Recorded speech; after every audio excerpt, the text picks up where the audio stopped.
All right, folks, Oh it's time to no! play everyone's favorite workplace game.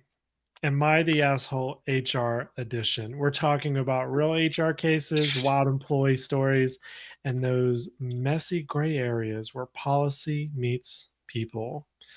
We're going to judge them, but we're going to do it Reddit style. Who's the hero, who's the villain, and who's just stuck in HR purgatory? Well, let's find out with our first scenario. It's the unwanted birthday party that resulted in anxiety, a lawsuit, and a little bit of a settlement that got them through. Mm. That's So, Llama's favorites, the birthday parties. yes, his favorite. This is probably a story about him. Probably. Um, so I woke up, I went to the office where they love throwing birthday parties. It's like a cult. Balloons, cake, awkward singing, the whole 9 yards. The thing is, this person had major anxiety and literally emailed their boss saying, please do not throw me a birthday party. Guess what happened? They came into work, birthday party, singing, cakes, balloons, pictures. Well, the employee ended up having a full on panic attack, left the room, had to take a moment, take care of themselves. And then all of a And sudden, they got an invite. They had to go to a meeting where they were told that they ruined everyone else's fun. oof. Hmm. Well, days later, bam, they were terminated. The employee or ex employee ended up suing. Jury awarded them nearly $500,000. So tell me, are they the asshole for not just sucking it up and blowing out their candles? No, because you could have PTSD and No, he got awarded skid almost marks. $500,000. Yeah, no, not the asshole at all. But no, oh geez. Okay, wait. What do you think that email? What do you think that invite was titled? Ooh, Hmm. another good question. I'm Business going to update. say I like business update. That's the one I get a lot. Business update. I hate that one. Or check in or something like that. Check in is usually Status update. status Status update. update. I think I've seen a few that come across as conversation. Mm. Oh, instant pit in my stomach. I am packing up my office. I'm thinking of all the bad things I've done. I'm like, this is how we go. Mm-hmm. I So, think everybody's a little bit of an asshole. Yeah. so let me give the details of the controversy, and then y'all could weigh in on it. So, HR policy jumps ignoring specific request. According to this, it looks like the details specify that the specific request not to have the party was tied to a medical condition. So they relayed that they had anxiety, that it was tied to a medical condition.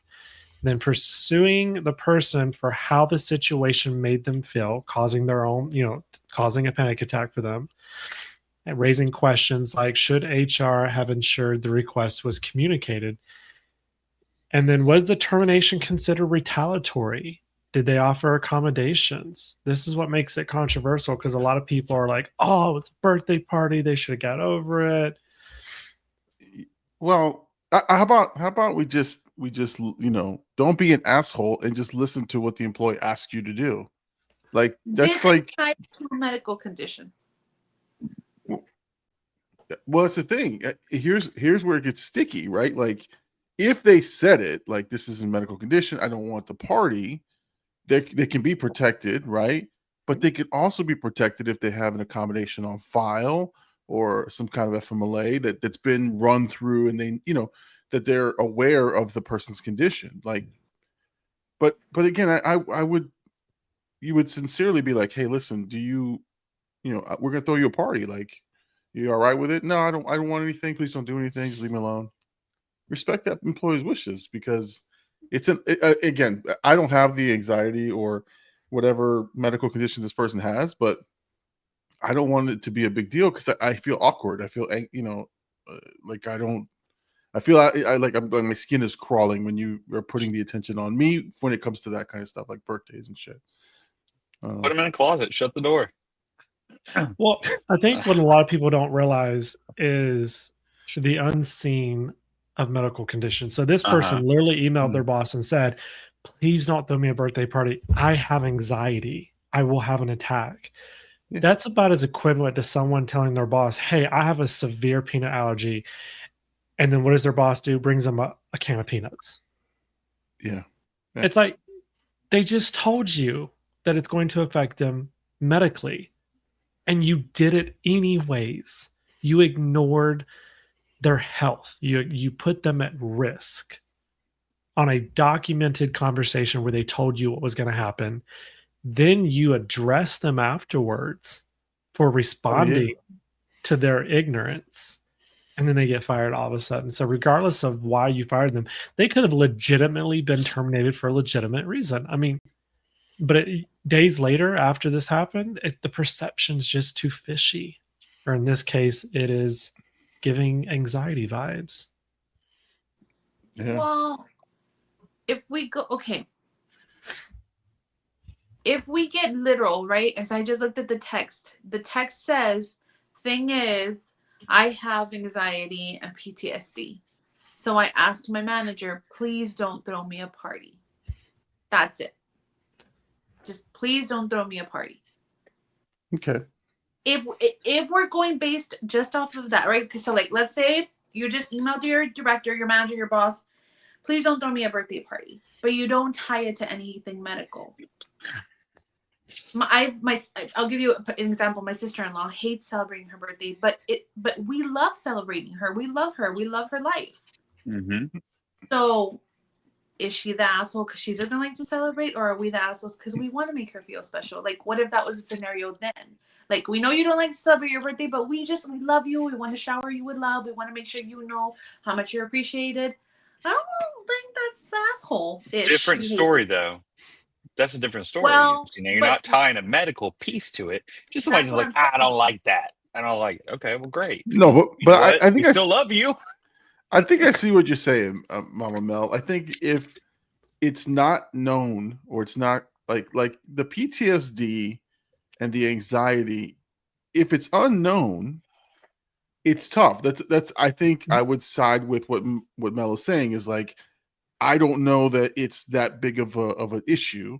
But if it's made known and clear and there's other red flags, then that's way different. That's way you're just doing it on purpose. If the email read, I get really stressed out. I get a little bit of like panic and anxiety when I have attention on me. Please don't throw me a birthday party. That's different than please don't throw me a birthday party. Zero context. Mm-hmm. Right. In this situation, they were very specific as to them having anxiety and that they would have an attack if they threw them a birthday party. So they were very specific, which is what gave them that settlement. Because without that email, without that trail that they were very specific as to what would happen, I don't think they would have got a settlement. That they wouldn't have won that case. Yeah, this is a really good one because I don't know, even though we know, we're going to talk about the legal outcome after that, but no, but I think it's interesting because this goes back to what I think we talked about in the last, most of our episodes is it's not black and white. It's not clear cut. There's a defined rule for like tell me where in your employee, handbook is the unwanted party rule. Like there's none. After this, though, that company's going to make one. But no, I mean, it's what happened, a good investigation. And I mean, I don't know. Sometimes you just push too hard. Dr. Green, why are you looking at me like that? Because I want to say also it's about knowing your damn audience. Yeah. You need to get to know your people. And yes, if you have 2,500 people or more, or, even so many, like it's really hard. Your team needs to get to know the people. And so in this case, knowing your people will be very beneficial, but then also just know your audience. If you know you have people out there who are full of anxiety and depression and all sorts of other things, we don't want to exacerbate it. We want to be kind to it. And we want to say, hey, everyone, we're celebrating birthdays. If you have a June birthday and you would like to come celebrate, please come to the break room. That's giving a little bit more of a dialing it back to where you still celebrate if you want to go and do it. Yeah. And I've had employees reach out to me because we would announce whose birthday was during which month, not how old they were, not what day it was on, just these are the birthdays that fall in July. The month, right. Yeah, I've had people reach out and say, please don't put my name on that list. I don't want people knowing what month my birthday's in. And we've had to remove them at their request because, one, they asked, but then two, a lot of times they always document it via email. Yeah. So what would be the recommendation? Like, we're HR, we just finished this case, right? What's our recommendation to the team? I loved what Dr. Green said about having like a joint. Hey, we're just gonna celebrate. On the 25th, we're gonna celebrate everybody's June's birthday. Like, if your birthday is in June and you want to come grab a cupcake, please do so. But like, really, what's a good recommendation for that? I think it's hard to answer that question in itself because every company celebrates differently. I think in Dr. Green's perspective, where it's like, hey, we're celebrating it. It's in the break room if you want to join us. I think that leaves the door open for no liability. It's your choice if you walk in that door. I mean, technically, my mind wants to argue that if you take up the break room, you're now taking away a safe space for them to take a break. So now you're taking away a place for them to be able to follow your own policy and take lunch or break in an appropriate area. But that's a whole nother, go outside. I know that's a whole nother story. But when you start announcing birthdays in a particular month, while that's not illegal, it touches on PII. So it could lead to an argument for an employee to have. And I think my recommendation is just like Dr. Green said, know your audience. Either do something that's not controversial, giving them the option to join in on the fun, or if you do have a thing where you send out birthdays or do something special that your company tradition follows, just leave it known to the employees to where, one, either if they ask to be removed, oblige their requests, or put it out there that if anyone doesn't want to participate, let us know. yeah, and I know for sure, like there's a hard and fast rule when we go to restaurants.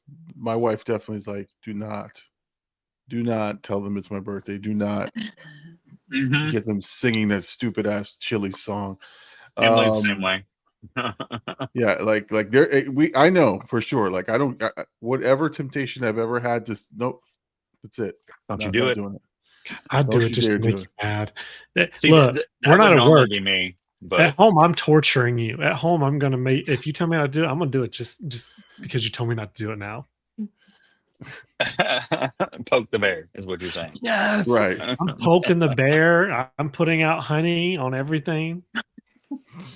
Jeez.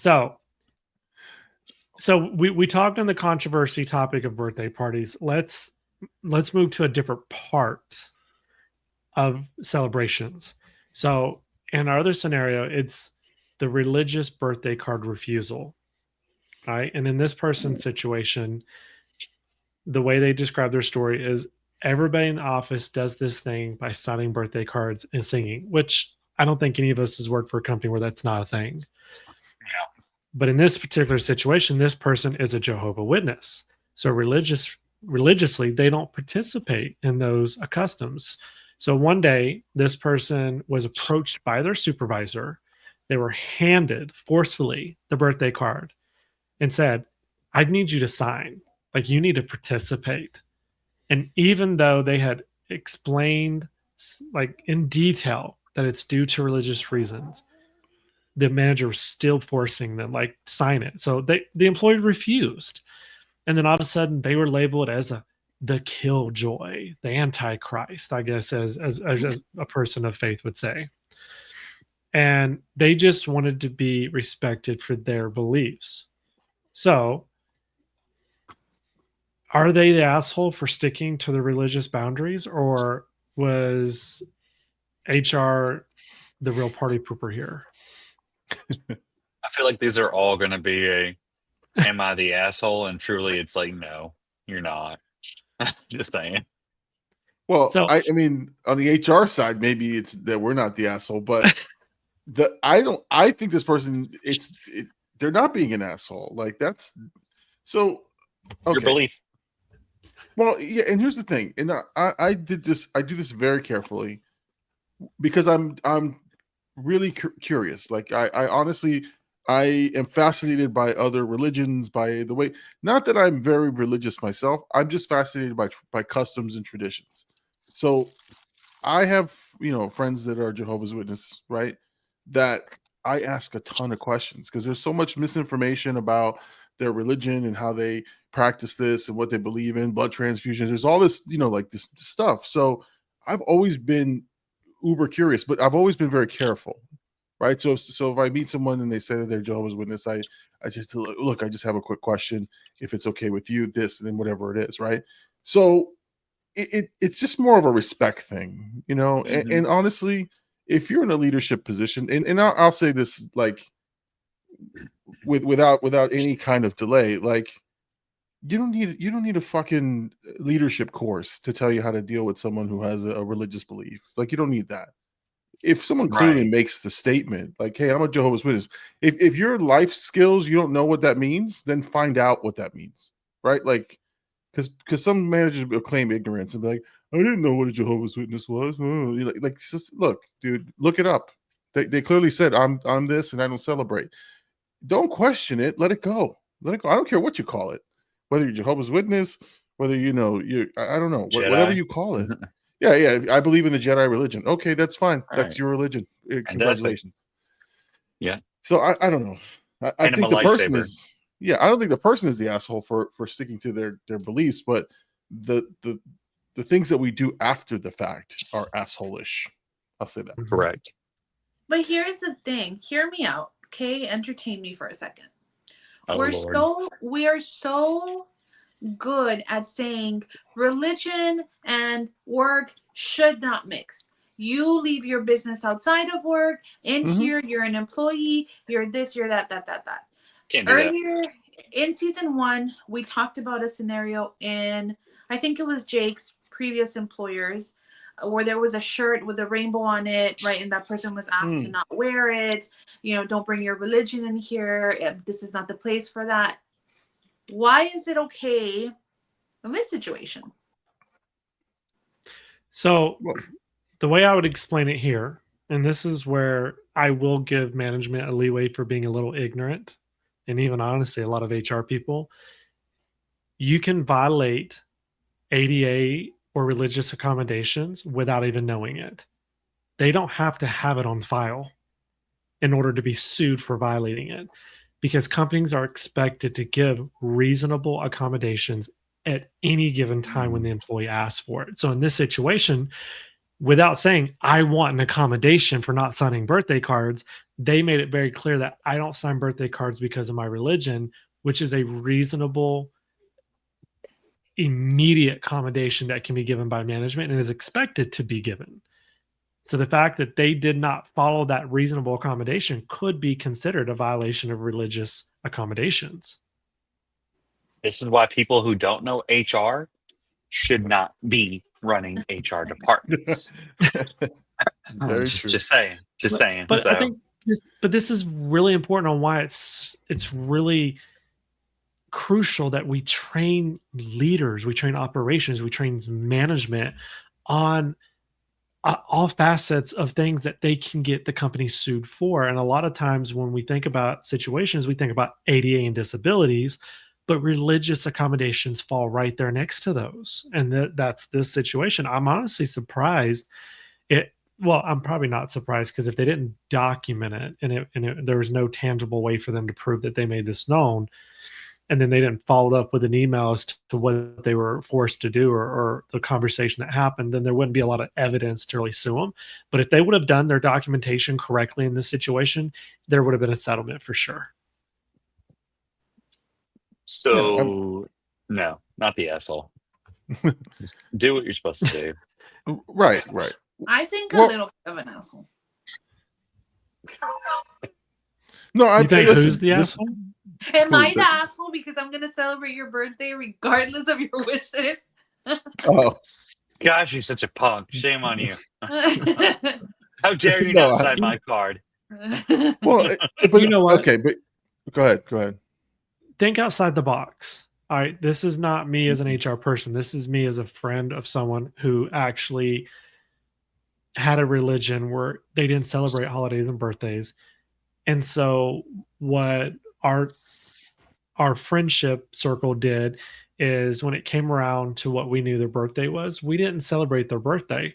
We had a friend's day. It was a celebration of them being our friend. So instead of us being that, oh, we want to celebrate you, oh, we want your birth to be known, we didn't do it on the exact day. We just did it during the month of their birth, where we just said, you know what, today's a celebration of our friendship for you being amazing. And we just all kind of just took part of that. So you can, if you're really that person that you want to celebrate your friend, and it has to do with a disability or religion, and they made it very known that they don't want to celebrate it, then find a way around it that pacifies you while also respecting them. Yeah. So, not celebrating. So, like in the case of my sister-in-law, we're not going to celebrate your birthday. We're going to celebrate the fact that my mother-in-law became a mom for the first time. There you go. Very much. You're flipping the script. If they don't want to celebrate it, That's what we call yeah. it, a you know what? loophole. Today is the day that your mother became a mom. So it's like a Mother's Day too. Happy Mom's Day. So Happy what Mom's about, Day. There you go. What about the No. dads? Well, that's for Father's Day, and plus they don't really count. So It's not really important. You know that. No, I'm. It's a whole There are nother things that episode. are quantifiable to make a baby. actually, Oh. they've already proven that you don't need a man for that either. So No, but you need a man's stuff to make that happen. actually, you don't. Jason Degnabbit. They can actually utilize technology now to artificially create that. So That's against my religion, guys. We're not talking on this. okay, But I do want to say, just there are people, and whether they could be the most well-read and trained leaders ever, but there are people who sometimes feel like I can see people taking offense to someone who is either an atheist or doesn't celebrate birthdays because it might offend them because they celebrate, right?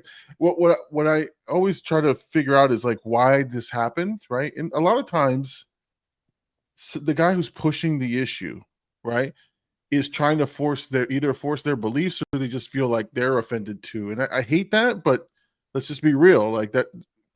You don't believe what I believe, so I'm gonna just continue to force it because you should, right? Or I'm preaching to you, and so that's where this is a simple thing like a freaking birthday card. That when the person says I don't sign it, you walk away. Like that's the right response. Like, hey, I don't sign it, no problem. Move on to the second person, right? But it's that person who's like, well, that offends me, so I'm gonna tell you that you should celebrate birthdays and you should celebrate this way, and it's in whatever is nature, like that's the shit that gets me, like guy, you got to let that go. You're at work now. If we're on if we're outside of work, I don't care if you want to preach or spread the gospel or whatever it is you're supposed to do, right? But when someone says they don't do it, just respect it. It's not an essential function of the job. Let it go. Mhm. Love it. Preach to me, preacher. Amen, Wow. brother. Amen. Amen, Father. Oh, This is a religious episode. Just kidding, Mama. Please, if you're listening to this, I'm sorry. look, I'm still here. My Light a camera candle just for Santa Maria. Wait, y'all missed it. no. Yeah, Jake Oh, made sure his no. you saw this. Y'all saw it. No, roll the tape my back. voice never went out. That doesn't count. All right, Your look, screen messed up, punk. I'm going to sue you for an ADA violation over here. My disability is making the screen go out. All right. So let's talk about the next scenario. Okay. It's called the anxiety leave denial. So Man, I let's wanted that one. break it down. The employee had a nervous breakdown at work. The doctor said that they needed to take a leave of absence, which they did under FMLA. While out on FMLA and seeking medical treatment, they needed 4 additional weeks of leave beyond what FMLA allows them to take off. They reached out to HR and HR said, nope. Policy says you only get 12 weeks. You got to come back to work. They couldn't come back. They were still seeking treatment for their disability. So they were fired. Later, they ended up having to settle with EEOC for 6 figures. So were they the asshole for asking for more time off, or is just HR being heartless here? HR is being heartless. Mama Mel's. I don't know. I'm against it. I mean, look, we all want to fall within the constraints of the law. We want to not get sued. We want to do the right thing. And honestly, you did the right thing they worked here for 12 months. They have 1,250 hours, and they're following all these little nuances. But caveat is, does your state have a form of FMLA? And so things to also look at. But in this case, I think if it's causing a hindrance to the organization, which is what the usual answer is like, hey, if it's causing an undue hardship and you can't come back, then we need to find someone else. That's a whole nother scenario in this case. So I myself think you want to be, don't be a jerk, don't be an ass, do the right thing. If they're saying they need a whole entire another month, why don't y'all try to come to an agreement to where you guys can meet in the middle? Look, we'll be glad to give you 2 more weeks, but then after that, it goes to leave without pay and or whatever else you want to call it, whatever your organization does. What are your thoughts, Big Llama? Well, a couple of things. One, I'm not a fan of managers or just people in general saying that something does not qualify. Like, you really should go through your process. Like that would be what I would check to see is like, did we do the proper steps? Did they make the request? Did we allow them the time? Do we have the right documents? Did we give them an opportunity to present the case for needing that extra leave? If they did all of that, this is gonna, it's not a hot take. I'm gonna be honest. It's hard to just give away time, right? If you've done everything you can and you've exhausted all leave avenues, sometimes this decision has to come up. But depending on the circumstance, did you give them the opportunity to do everything and all things possible, right? Maybe your company has a very generous leave policy that allows for time off, like leave of absences or short-term leaves. Sometimes that's us exploring every single option available before we reach this final breaking point. And it may even be like a separation and return, right? Like that. I don't know if some companies do that anymore, but that's even an option to say, look, you if you're asking for an extended amount of time, like 3 to 6 months or something like that, to be out. Some companies will say, look, we don't have that much leave. There's no programs that we have, but we will, you can go ahead and separate and then come back when you're ready. I don't know. I'm always optimistic on that, but it's a weird place to be because at some point I don't have a good word for it. It's not charity, but at some point it stops, right? And I hate that. I hate that part. But I don't know. This is a tough one. This is a real tough one if you haven't done the right things. This is where I would say that leave departments are undervalued because even the HR departments don't give the leave specialists and leave managers enough credit for the knowledge that they hold, because they can't just go off of policy. They have to know every detail of the situation, which in this case, the employee communicated, had the proper documentation. They were only asking for 4 additional weeks past FMLA. And one of the things that everyone in HR needs to make sure that they become a subject matter expert on is knowing where the loopholes are and where things are black and white. And in this case, it was an additional 4 weeks of leave falling under an ADA leave request. So it was an ADA leave request, which has no Oh, set bucket. You could Yeah. take 6 months, 3 months, 4 days, a year. There's no limit to how long you can take under ADA. And yes, there are those exceptions to creating an extreme undue hardship to the organization, because if you're the only person that sits in that job, it's a one-person seat and you're sitting in it and you need to take 6 months off, you will hurt the business. Versus in this particular situation, they worked for a casino where there was a multitude of people that did what they did. So this person could have went on leave for a year and they wouldn't have been missed. Yeah. But they did not want to give that employee the time off. They refused. So they were in violation of leave that was protected under ADA, which resulted in a settlement. Ugh, how much? It actually, honestly, I was shocked. It was not that much. It was only $140,000. Okay, next time I want you to tell me that $140,000 is not that much. I For want to slap. No, don't get me wrong. It's a lot of money in general, but when you're looking at a settlement case, Yeah, It- yeah. Must have been a quick settlement, like well, most shut me people up. don't Here's understand. give me money.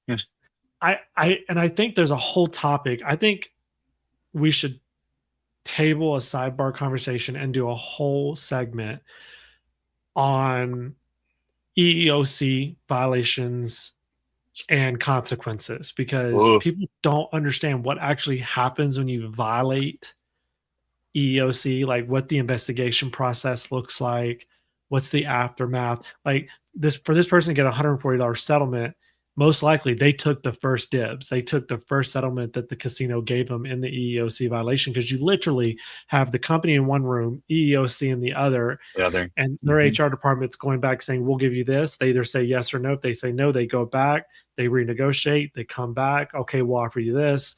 And depending on how quick you want in this situation, I'm gonna speculate. It's that it looks like they just took the first offer. And Quite I'll possible. tell you, anytime you get that offer in an EOC arbitration settlement where they're negotiating a settlement price with you, whatever number they come at you with, depending on the size of the company, I guarantee you, if you multiply that by 10, that's actually what they're willing to go to. They're not going to come at you with that first dollar saying, no, they're going to lowball you with 75% of what, or 75% less of what they are willing to give you, without even having to make a phone call to anyone to get approval. I mean, and if you're just given the 4 weeks, you saved 140,000. And they didn't, and it's an ADA leave, so it wasn't even paid. It was an unpaid leave. Yeah. And depending on whether or not they had short-term or long-term disability, that's technically already kind of paid for through the benefits, so that still wouldn't have affected them. Jesus. Ah, Jesus. I know you said, right. I know, it's just, it honestly, the way that this one kind of comes to an end is a great segue to the next topic, which is titled the PTSD harassment, because that's what this one felt like a little bit, like some PTSD. All right. So a veteran with PTSD tells their boss that they have therapy every Thursday. What do? They start calling. The manager starts calling you. Oh, they got Psycho Thursday. Oh, God. They got Psycho Thursday. They literally God. start naming Thursdays Psycho Thursday for this employee. In front of the entire team, they're calling, oh, Bill's got Psycho Thursday off. He's got to go see the crazy doctor. That guy would not be standing. Eventually, the employee could not take it anymore and quit. Later, the company got nailed for harassment, but still, part of that employee wonders, were they the asshole for leaving instead of just toughing it out? I before we answer that, let me just as the researcher on this topic, there are linked articles to these specific cases. Like these are legit cases. So like even though we're saying like it sounds crazy, like Psycho Thursday, some asshole said that. Somebody actually did the things that we're covering in these scenarios. So I just want to put that out there that it seems so unbelievable, but we've got the case files right here. We have the links to the case and documents. It's crazy. But anyway, I digress. We'll start with Mama Mel. Come on, give me your PTSD analogy of this situation. You guys ever have a list of things that make you say, "What the actual fuck"? I think that list grows every day, but yeah. Every day. I just added a new one. Psycho Thursday. What the hell, man? Like these are okay. I'm gonna give you my play out of this scenario and how it came to my desk. I just came back from lunch on a Thursday. I'm feeling real good because I had a great lunch. I'm working through my day. I'm jamming out with some Throwback Thursday jams because it's Throwback Thursday, right? So I've got a little I don't know, whatever playing. And then I get a ping from an ops leader. Hey, you have a minute for a call? Sure. Hey, there's an employee that wants to come talk to you. Okay, do you know what it's about? He says he's being harassed by a supervisor. Okay, do you know what's going on? Do you have a little bit of context? Something about like his therapy sessions and him being psycho. We're not laughing because it's like, funny. We're laughing because the reality to it. Yeah. Yeah, And of then how this comes about. Dude, it's 3:30. I'm gone in an hour. Really? Like, what the actual fuck is wrong with people? That's how it would play out in my. That's how I feel I would receive it. Oh my god! But again, like, how? No, that just like added to my list. I'm like sitting on this. Like I'm like, okay, I get it, right? You want to throw a little joke, but that's insensitive. That's cruel. That's cruel. Number one. Number two, if you're thinking it, why do you just say it out loud? I feel like they're the kids in high school that they're not smart enough, or they probably know they're not popular enough to be in the seat they're in. So the way they maintain that sensibility is they like to bring others down to lift themselves. So, Dr. Green, what is your analysis of this case? People are fucked up. That's what it is. And I'm not talking about the veterans. I'm talking about the people who are making fun of the veterans. And, if you have any inkling of an understanding of PTSD, most people have to be reminded that PTSD is a come and go. It can come out of one moment and then come out of another. And it something may trigger it, something may not. Like crowds are typically one of the big ones. Mhm. I still hate crowds. I hate crowds this day, but my butt will be at Disney World. I do not care. I will be at Disney World. I'll be over there, crying in the corner, but I'll be at Disney World. No, but for real, like there's so much that goes into being that veterans have to deal with, and that truly people will never, unless you are a veteran and you have PTSD, you'll never truly understand what it's like, because it could be a thought, a memory, and then boom, it's triggered. It's people are like, oh, but you were okay at the concert the other night.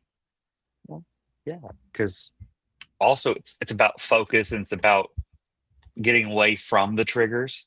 it's not always a specific case. Like I can go to a concert, but then I can go to Disney World and have a breakdown, you know? And so if you Are have those PTSD, questions that people really ask? Like, I'm genuinely, and I'm asking the three of you because I feel like the three of you just know everything. Are I'm all Llama, how I change thanks. the oil in my car. Oh, the plug.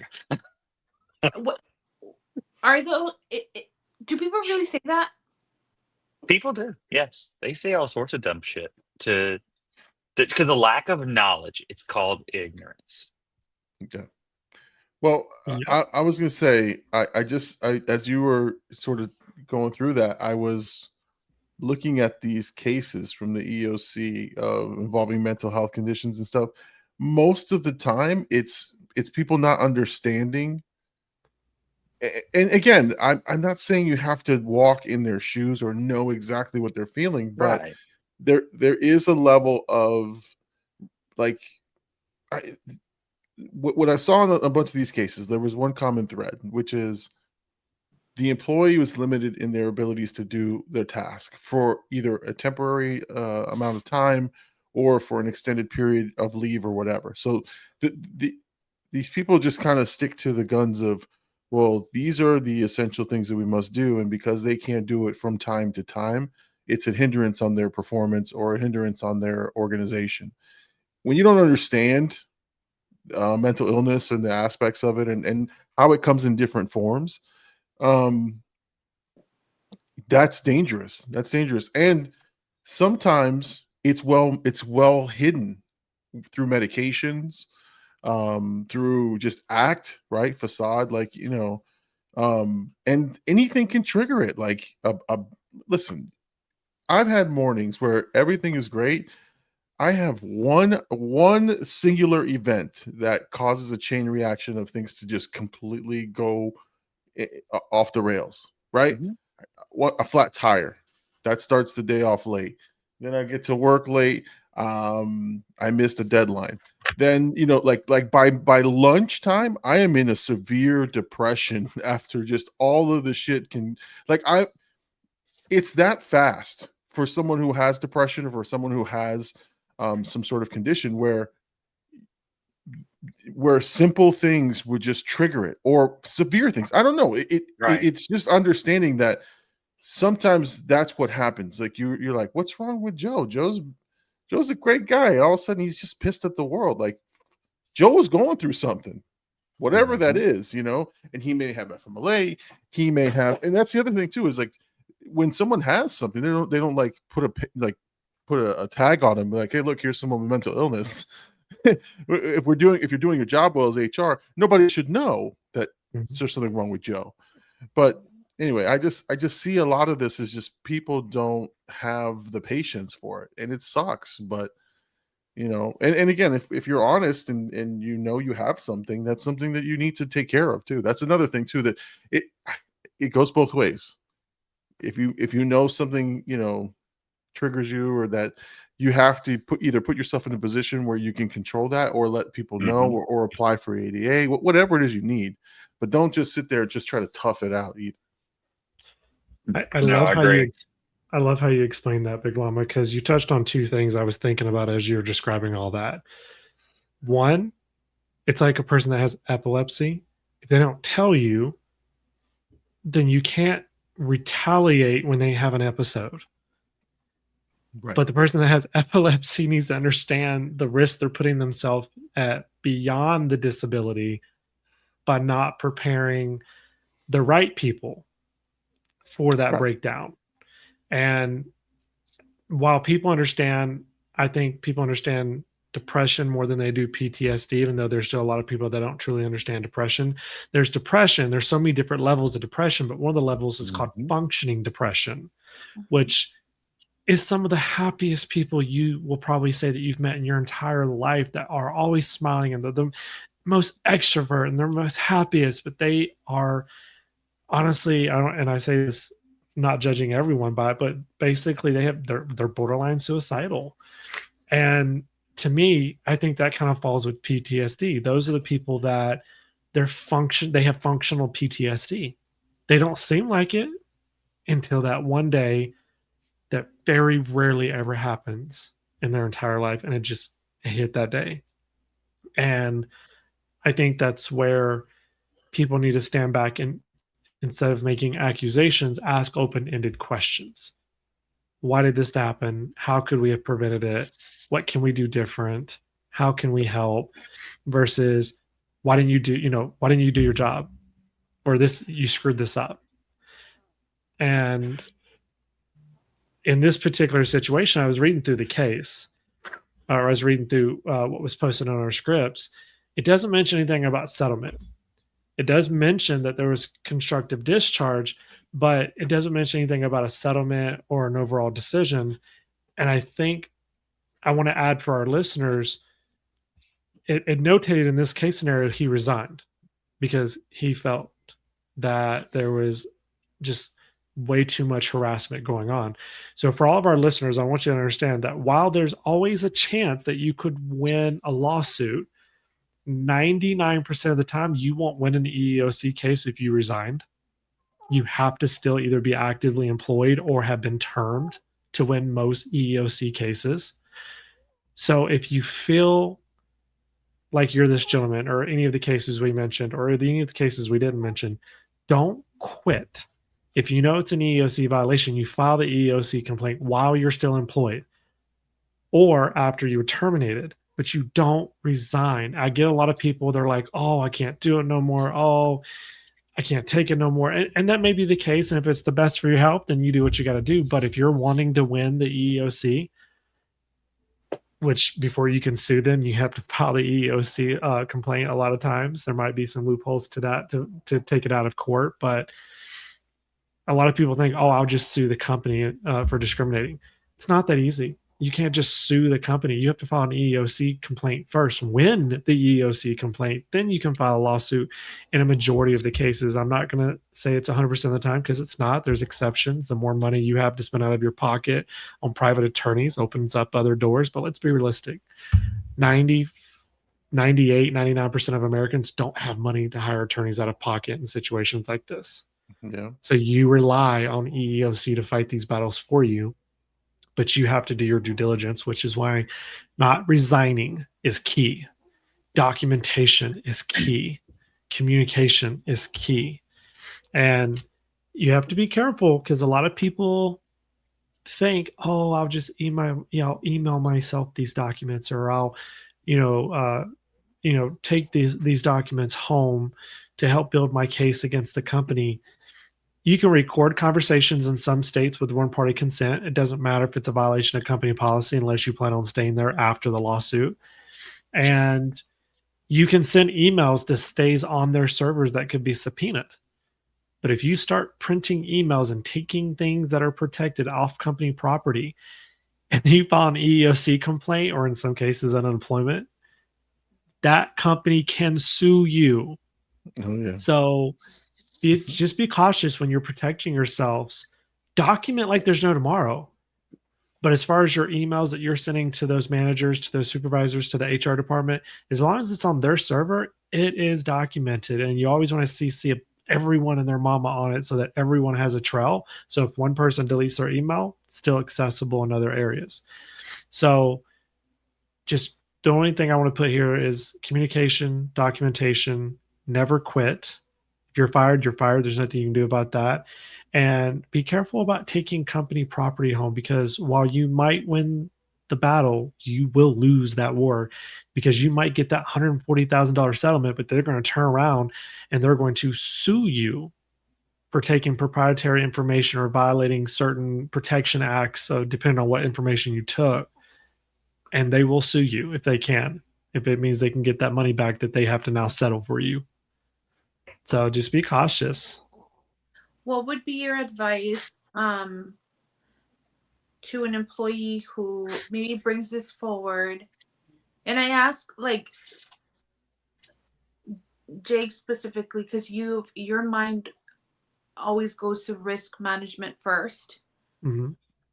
What advice could we give an employee if, like, let's say this scenario, right? Instead of the employee just up and quitting, if they would have come to us and said, hey, this is what's going on. how do I react to that? It infuriates me, but I'm not going to act on it. Like, what advice could we as HR folks give that employee when they're asking us, like, I don't know how to react. How should I react to that? What should be my response? So I'll stick to this particular situation with this gentleman. All right. The PTSD harassment. So obviously there would have been a prompted immediate investigation. I would have simply did my due diligence in the scripture that I tell all employees, which is thank you for bringing this to me. I would have gotten a statement, collected all the details that I can possibly get from this employee. And then before they left my office, once I've had everything that I need to do my job, once they walk out that door, I would have told them that I'm going to immediately make sure that you don't have to endure anything that you've shared with me from individuals that are in your direct leadership based on what you've shared, which that means we'd have to give them that reassurance that if this is happening, we're going to ensure that it stops today. Because that's a part of our investigation is not just getting the facts of what happened, but stopping it from continuing to happen immediately. So whether it's having a conversation with the parties involved and letting them know that we're doing an investigation and these are the accusations that are being made and what they are to immediately stop or refrain from doing going forward, or getting enough evidence if there were witnesses. In this case, it sounds like it's just too easy to walk out and get 2 or 3 people that heard this being said and then immediately suspend that manager pending an investigation outcome so that we can remove that risk from this equation. Depending on what evidence is immediately available that day, I wouldn't share all the details with that employee. All I do is I would rest assured that they knew we're going to do everything in our power to prevent you from facing any of these accusations going further while we investigate. And as we move forward, we're going to take steps to prevent this from happening again with anyone that's in a leadership position, because we all know that once this happens with one manager, if the evidence falls where we think it's going to fall, once that person's termed, we're going to go around and retrain everybody on the topics surrounding that situation, because our goal is to keep it from happening again with other leaders. It's not to call anyone out. We're not going to share the details of the investigation, but we are going to talk about harassment and what's appropriate and disabilities. And we're going to talk on many topics. One of them will most likely be PTSD. And I think this is a gap that gets missed a lot in HR departments, is you got to make sure you let that employee know this training is going to come after the investigation, and let them know that we're not going to share any details about their case, but there may sound like there's familiarity in the training that's similar to yours, because there is going to be similarities in it, because we've got to make sure we protect that employee and all employees from this happening again. So you got to make sure you're doing that follow-up and keep that employee as much reasonably knowledgeable about high-level steps that you're taking to protect them, to investigate their complaint, and what you're doing to prevent this from happening going forward. But I say that not having all the details, and you got to be careful how much you share with that employee, because once again, you can't take sides. We can't say, oh, you know what, we're going to go suspend that manager tomorrow, don't worry about it. Or you know what, I'm going to go tell that manager to stop it right now. You have to share it in a way that lets them know that you're going to do your job. But we still have to investigate, which is thank you for bringing this to my attention. I greatly appreciate that. I have a few, collect all the evidence, let that employee know, you know what, I'm going to speak to everyone that involved today, and we're going to take the necessary actions and steps that are needed to keep everyone in this scenario safe as we investigate. I was just say, can I say what those are great points. And in fact, God, if anyone listening wrote that shit down, you're gonna I'm telling you, you're gonna do really, really well. No, honestly, that's how you handle it. What I kept thinking in my brain is, what if I just had free reign, right? As an HR person, and I had, a lot more control. The minute I find out who this asshole is calling it Psycho Thursdays and I get that substantiated, I fire them on the spot. Just saying. That would be so nice if we could just do that. Like, as soon as you substantiate. But then again, I agree with you, Big Llama, but that takes me to back to what I said on our previous podcast, which is you have to treat every investigation like you're a defense attorney and not a prosecutor, because while you might be right to term them for that case, who's to say that you're not going to find out that they have other nicknames for other people with disabilities? Of course. No, that's what I'm saying. Like, I'm sure there's other things. I just my knee-jerk reaction in reading this scenario was, if I can substantiate it, I want this guy throat punched by someone other than me, and me asking him to leave the premises immediately. But I think the emotion in me with the scenario is I don't like name calling. I think it's a very low bar. I think it's for uneducated people who don't know how to communicate. Like honestly, like if you can, if you make a joke out of every single thing, like you're not that smart. Like I don't understand how you got into the positions you're in. But like, unfortunately, in many companies I've worked for, that guy or that gal is like the head director or is the main operations person. And I'm like, how in the world did you get here without tripping on your own shit? So workplace politics. Well, oh gosh, favoritism, discussion, sexism. No, but that's honestly, this is the frustrating. I love tonight's topic, and I love the. There's a lot of more, HR policy in this one tonight, but I get frustrated as an HR professional when these things happen like this, because I expect more from leaders. I expect more from folks who are, who are in positions of high authority or that have lots of span of control. Like, I expect so much more. And then when you break it down, they're just fucking idiots.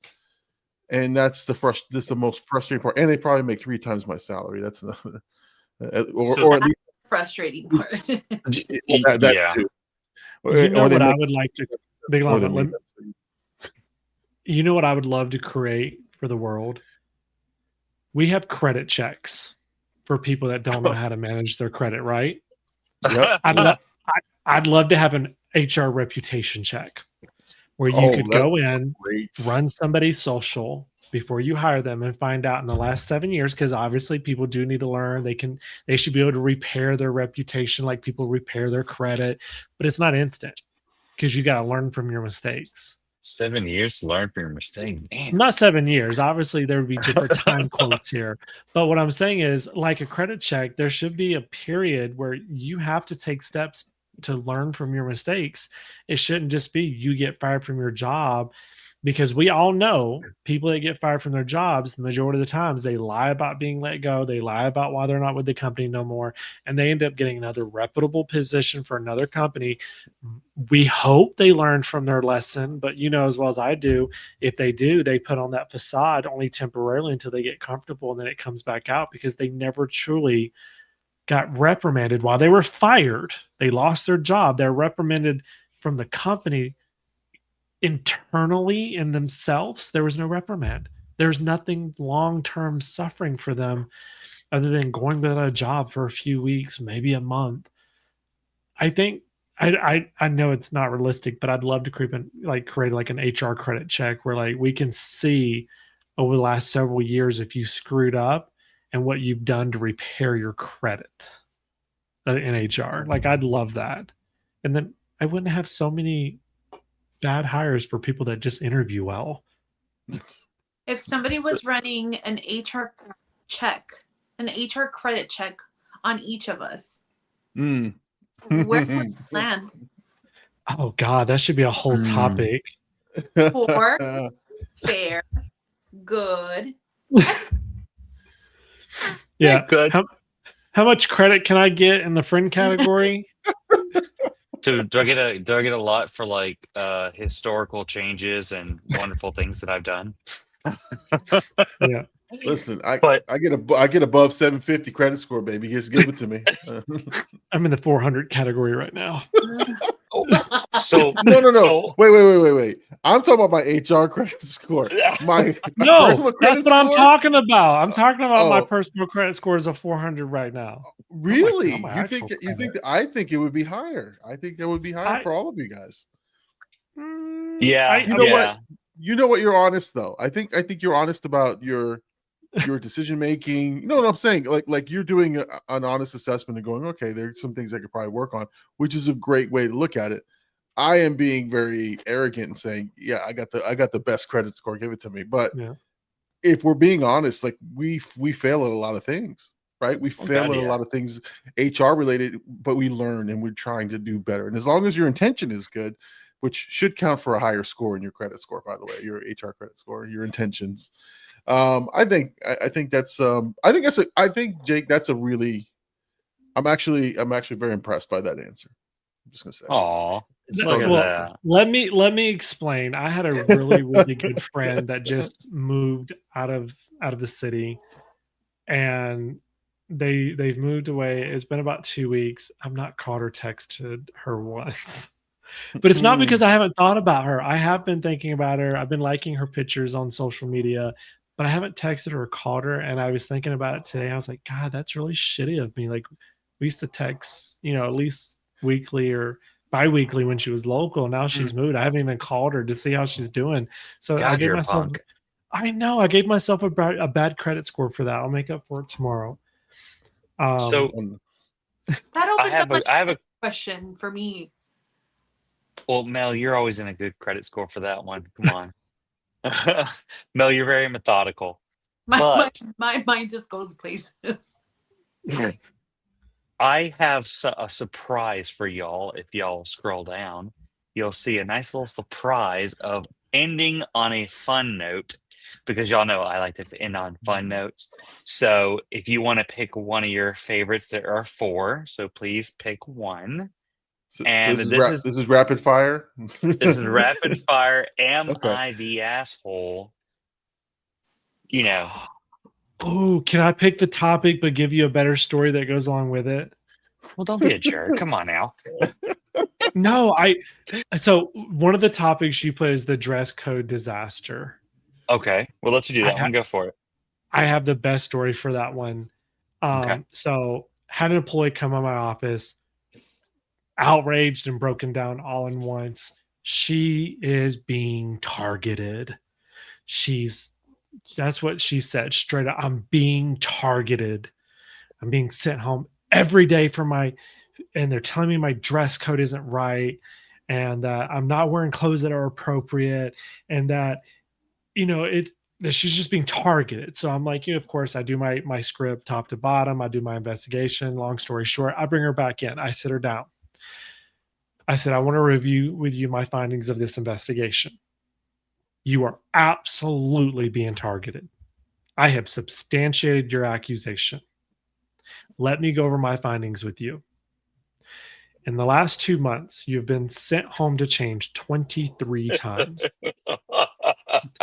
Each time was documented, where you were wearing things that left no imagination to the human body of what exists under your clothing. I said, I have sat down with leadership. I have had a documented conversation with them, and I have made them aware that if they send you home one more time without writing you up or terminating you, that they will be terminated themselves. That it is highly inappropriate that they allow you to go home and change without any recourse of consequences. That stops today. Going forward, if you violate dress code, you will be written up and you will no longer be targeted without proper documentation.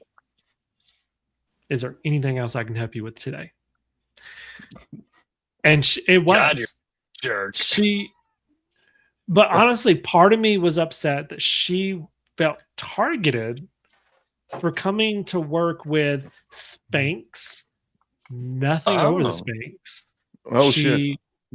She wore a bustier. She wore a bustier to work one day. Look, Selena, don't wear a bustier to work. I know. I'm so sorry. Okay, if you maybe look like Selena, I could probably see you wanting to wear it, but no, she would wear the most inappropriate things. If I was a girl, I don't think I'd wear those around my own kids. And management's just like, send her home, let her change. She can come back. I'm like, where was the write-ups? And then my question, granted that I was fortunate enough that this manager was doing that with everybody, so there wasn't actual any targeting going on that was protected under anything legally. They were allowing everyone the ability to do that with no repercussions for their actions, no accountability. They were documenting every single one, but that was it. So that was my dress code violation. I felt like that was a better story than what you put. Damn it, Becky. Wear some clothes. Listen, I know. I'm gonna say this. So Jake, this is very respectfully. You kind of are the asshole in that situation for two reasons. One, you invoke the name of Selena, so we don't do that. Oh, I love Selena, and I love her bustier. I'm kidding. Just don't wear it to work unless you're a singer. The second reason is you gave that person such a false sense of hope before you crushed their dreams. you absolutely are being absolutely, and I'm like, oh shit. But I want you to understand why I came back the way I came back. She was in my office for an hour, 60 plus minutes. So could we also call you the asshole for like taking away the entertainment that is on the floor? Well, in my defense, I don't think I was the asshole. I think I eliminated the asshole in the situation. I think so, yes. Like literally, I'm glad you had her put clothes on her asshole so that she could be perfectly covered. I will tell you, subsequently, she was let go of the company a few months later, but it was not for dress code. Oh, that's good. That's good. Yes. It was for I harassment. love that you emphasized that she was wearing spandex with nothing under. Am I the asshole for telling two employees they couldn't sit together anymore because their PDA was making everyone uncomfortable? Here's the plot twist. They weren't just holding hands. They were sharing a chair during Zoom calls. Oh, get the fuck out of here. You are not an asshole in that regard. Why would you be the asshole? You're preventing a sexual harassment claim that's just visible to the world. But who's being sexually harassed, though? Is it the only person takes my eyes. It only takes an accusation. It takes an accusation for some inappropriate touching that you can't see on camera. And I'm sorry, I use the term bubble. Get out their bubble. Sir, Mel had the correct answer, which was my eyes are being sexually harassed. Well, Mama Mel touches a good point, because this isn't the 80s and 90s. It's no longer what offends the people involved. It's what offends people who see it or hear it. Absolutely. I think that's one of my favorite things to say during orientation. It doesn't matter if you're having a conversation between you two, right? It could affect the person on the other side of the break room, and that's an issue too. So mind your conversation. And also, I like the way you said no 90s or 80s. That makes sense. When we were, and y'all can probably vouch for this, Mel, maybe not. But when we were younger, 15, 16, 17, 18 years old, you'd make out in front of anybody. Nobody really cared. You didn't care. Whatever the case was. Now it's like, take that PDA somewhere else. I mean, it kind of goes like along with, it's not what it used to be. Of course, back then we didn't have a ton of cameras. Now there's a camera on every freaking door. Listen, so we're just really old. Okay, people kissing, unless it's in a movie, grosses us out. Speak for yourself, bro. Listen, I have a great example that happened to us 2 nights ago. We went to Home Depot. Ooh. Right? Looking for some, I don't remember what we were looking for. We turned to like the aisle right before you go out into the garden, right? turn Okay. and there's a couple and they're like kissing, and Jay and I turned the card and we're like I felt like I just walked into like an adult movie. Like, what the heck? Why are you Especially at making the Home a Depot. smile at Home Depot? Look, the wood was working for him. Man, now They you were make not. me leave. Yeah, they're in the hardware section. Jake said he's out. They had No, the right tool. I'm here. My camera said that my eyes can't see this. See, Oh, are 5 we minutes. brain? Told you. Look, not even 5 minutes. $5. No, I still have a great connection. It's just my camera doesn't want to look at you. So I'll do the Phantom Tax Bandit. Go for it.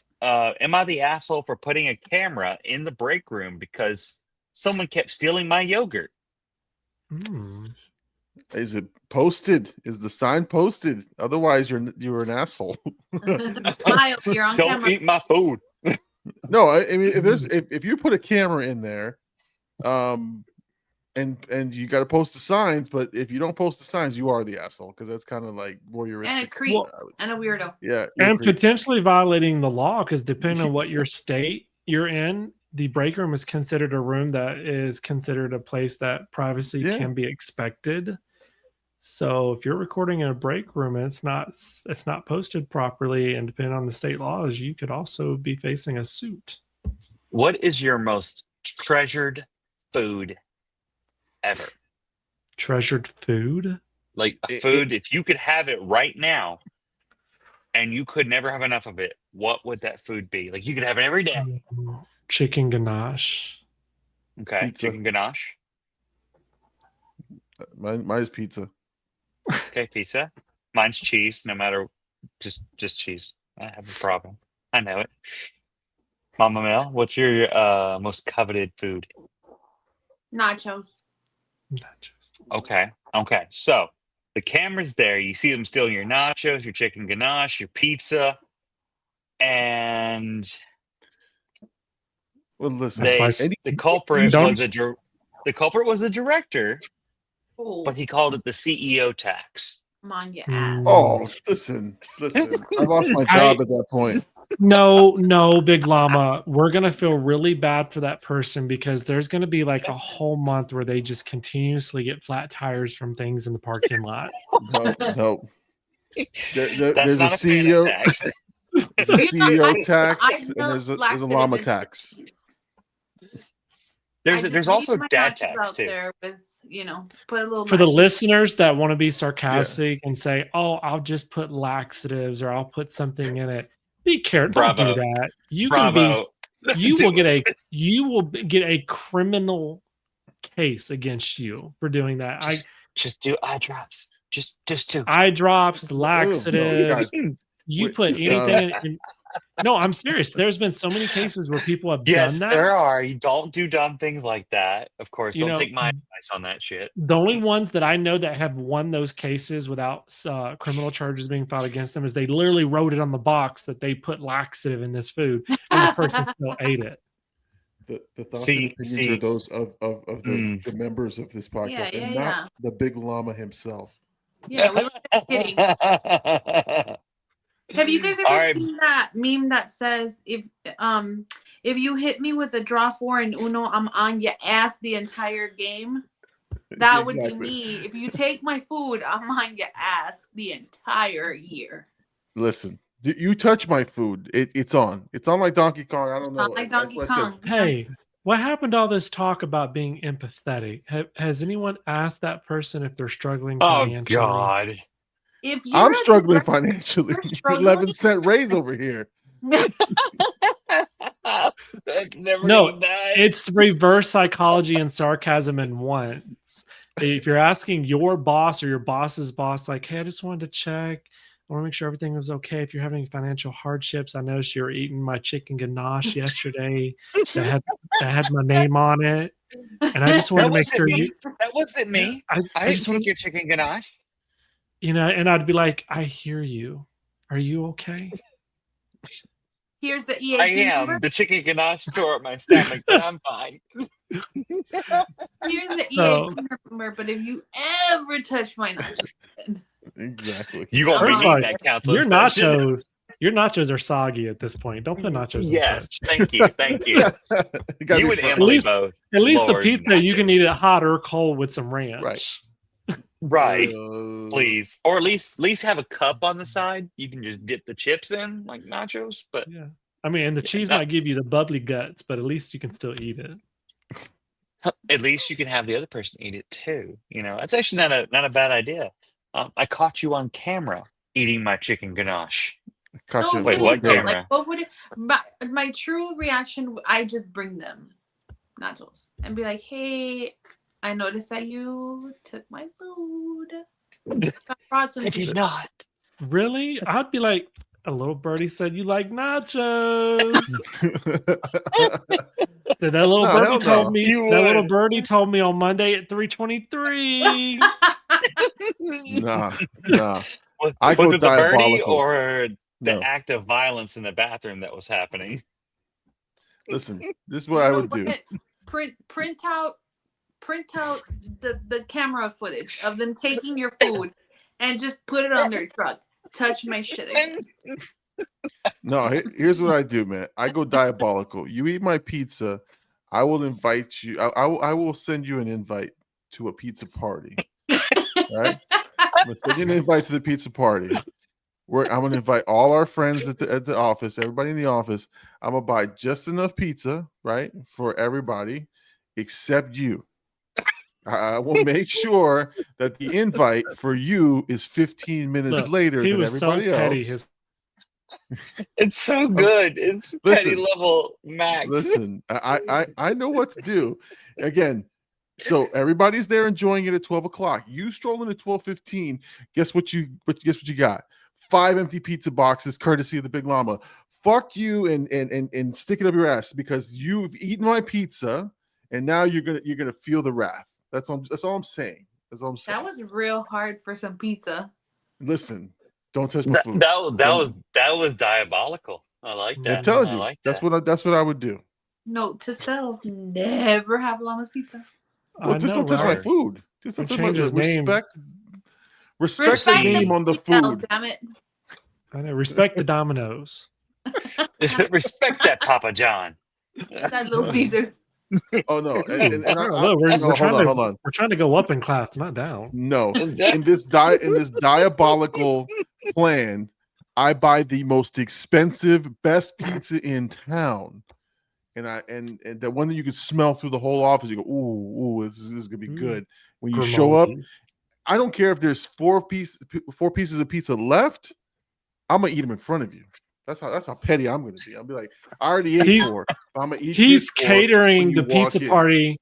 He's catering the pizza party from Grimaldi's. Yes, I'll do. I don't care where. I'm gonna eat that pizza in front of you and say, "Oh, I'm sorry, I didn't know you were coming." That's it. I got you. Sorry, we struck a nerve. No, that was good. Okay, what about you, Big Llama? Pick one. Well, I think we got to wrap it up, but I will tell you the exit interview. Right? Am I the asshole for cutting someone's exit interview short after they turned it into a roast of the entire leadership team? No, you're not the asshole for cutting it short because unless you're airing true grievances, I don't need a roast. I got stuff to do. I don't want to talk to you for 2 hours about all of your issues and grievances. Like you should have reported that ahead of time. But I just this isn't a stand-up comedy club. This is just tell me what's up and then let's move on because you are leaving the company. You've chosen to leave the company, and this unless you did things to report it, like this is not time to air all your grievances. That's just my 2 cents. I might want to hear a little gossip or two. Maybe. Yeah. It depends on how your stories go. Like if you're long-winded and boring and you tell me about the time that someone took your parking spot and your second day at work, I don't want to hear that anymore. The time that someone ate 4 slices of pizza in front of you and didn't offer you one. Courtesy of the Big Llama. Or there was laxative in this food that I ate that had nachos. Got And like real sick from these nachos one time. everything Oh, bad that's man. happened to me has been at this place. My tires got slashed. I mean, I got sent home because my stuff was showing in my Oh, my clothes. Jesus. All right, let's right, bring here's it on a- home. Let's take it home. That's All it. right, Mama Mel, give us your words of wisdom. Words of wisdom. Do not touch my food.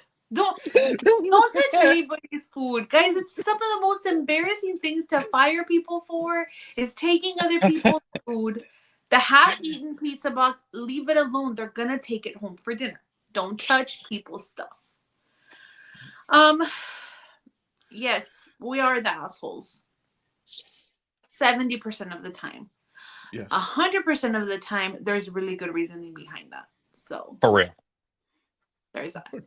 Good point. Good point. Come on, Dr. Green, give us that analytical Gosh. response. Okay. I'll be the empathetic one now.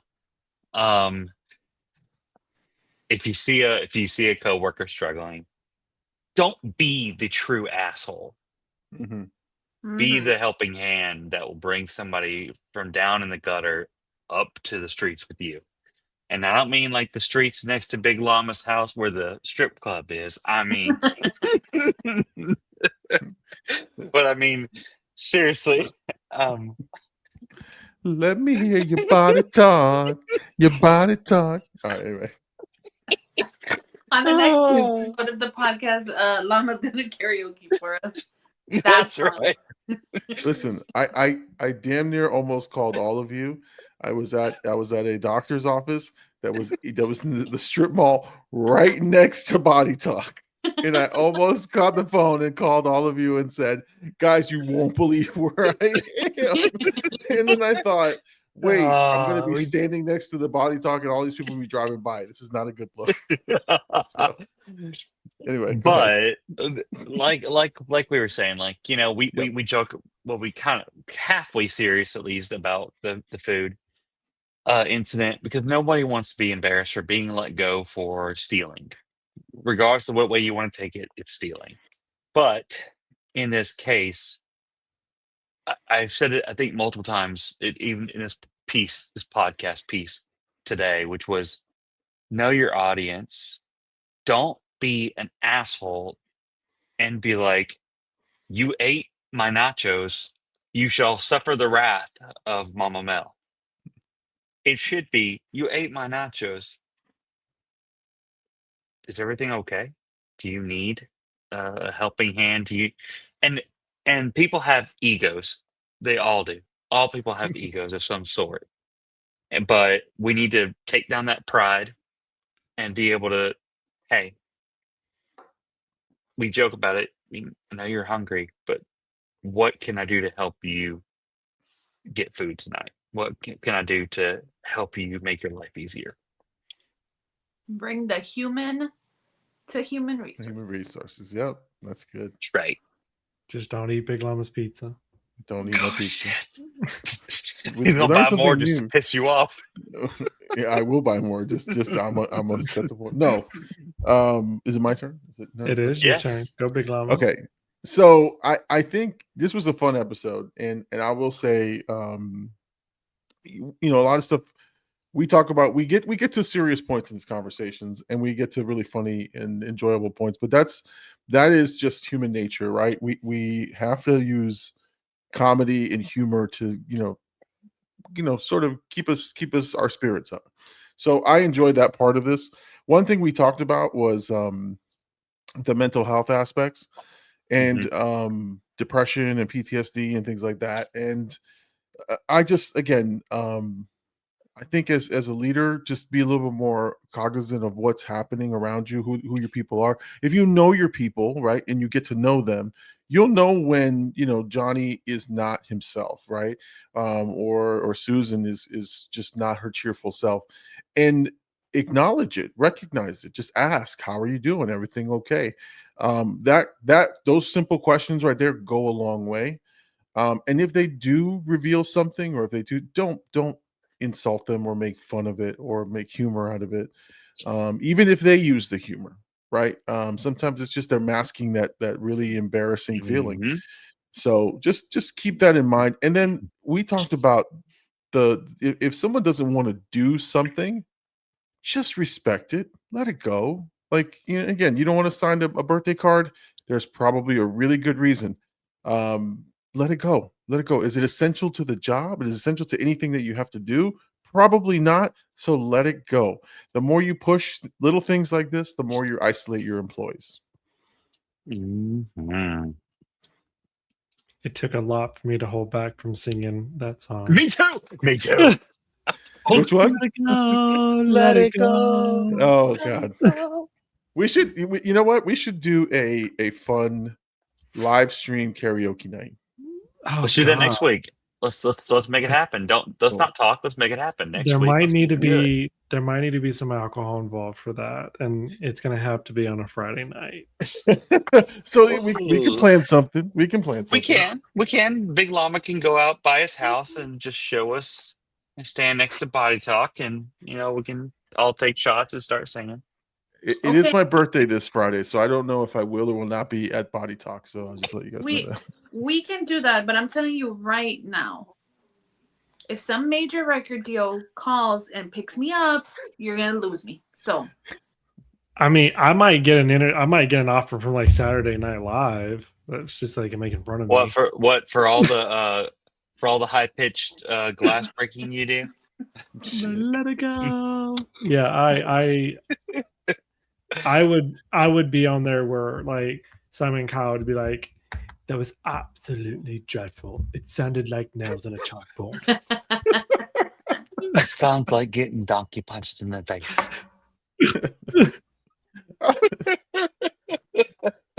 and that wraps up tonight's episode of Just for Friends Chat. Let it go. Let's go. I will give y'all my words of wisdom. I will give y'all my words of wisdom. And honestly, I've already said it, and I can't say it enough, which is with the topic that we covered tonight, whether you're in HR or you're on the other side of the fence, you're the person that's going to HR. I think this is probably going to be geared toward the non-HR people, which is if you feel that you're being discriminated, harassed, targeted, there's a violation in some way, especially if it's protected class, don't quit. Raise your hand, put it on the record, but don't be ignorant to think that you're going to stay there and everything's going to be normal. Mm-hmm. It's not. Because once you raise the red flag, even when you're in the right, there's a stigmatism. And I say that not to discourage anyone. I don't want to discourage anyone from raising their hand. But I think you need to know the positives and the negatives, the pros and the cons of doing what's right. Because I will tell you that I've had a lot of heartache in my own career path for raising my hand for when it's right. Thankfully, I'm past those moments, but just know it's there. So that brings us to the end of our show today. I'm going to close it out a little different. When we call you into the office next time, are we the assholes? Until next time. Bye. Good night, everybody. Bye.